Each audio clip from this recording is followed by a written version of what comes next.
Hello, my friends, and welcome to Youth Potential, a channel dedicated to helping young people with mental health problems. I have two books available, 102 Distraction Techniques and Self-Harm to Self-Harmony. Both of these books are only available on Amazon. Thank you very much for watching this video.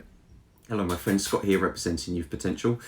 Yes, this is another cheap-ass quick video in the darkness of this room that I stay in. I don't like doing videos in here because the lighting's terrible.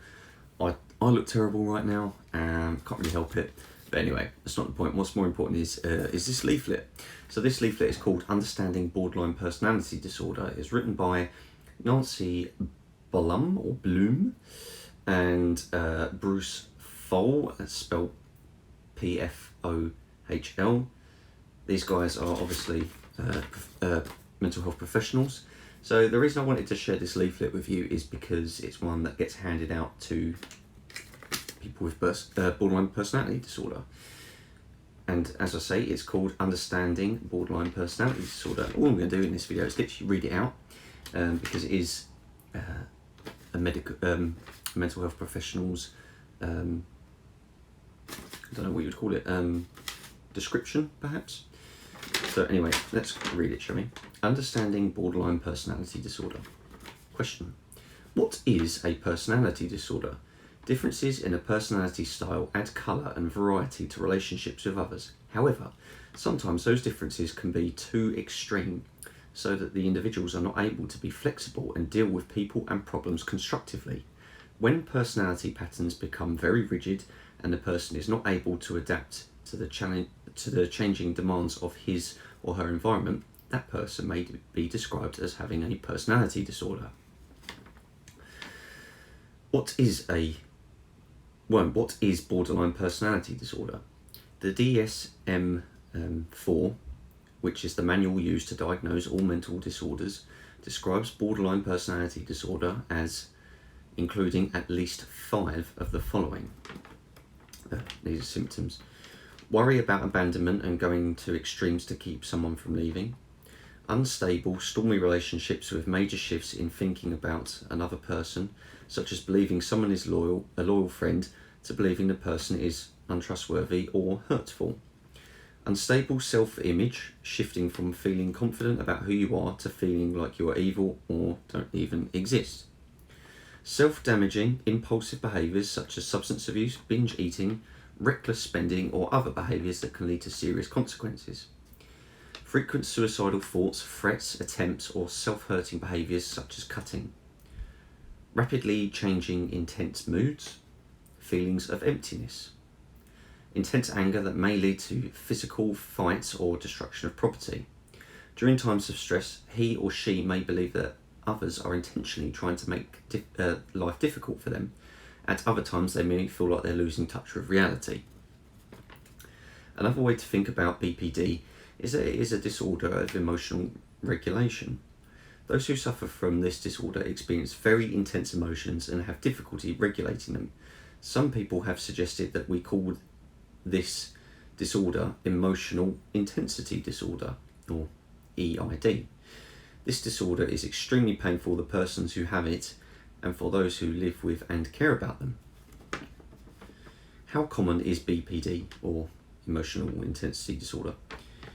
BPD is estimated to affect 2 to 3% of the general population, but affects 11% of patients seen in outpatient clinics and as many as 20% of hospitalised psychiatric patients.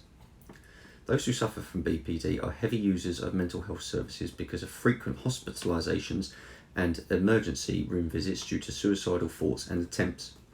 About 8 to 10% of people with this disorder die by suicide. The presence of disorder complicates the treatment of other disorders such as major depression, bipolar disorder, eating disorders, and substance abuse. What factors contribute to the development of BPD? As with other mental disorders, it is believed that BPD may be the result of a combination of factors, including a biologic or genetic vulnerability that interacts with stressful events early in the family environment. There may be other family members who have BPD, mood disorders such as major depression or bipolar illness, or problems with substance abuse. How is BPD treated? Medications may play a role in reducing the symptoms of depression, anxiety, irritability, and paranoid thoughts. Traditionally, psychotherapy has been a very long-term process with uncertain results. Patients with BPD and their therapists often become frustrated with the stress of maintaining a close working alliance long enough for the psychotherapy to work. Managed care programs have been reluctant to pay for services for this diagnosis.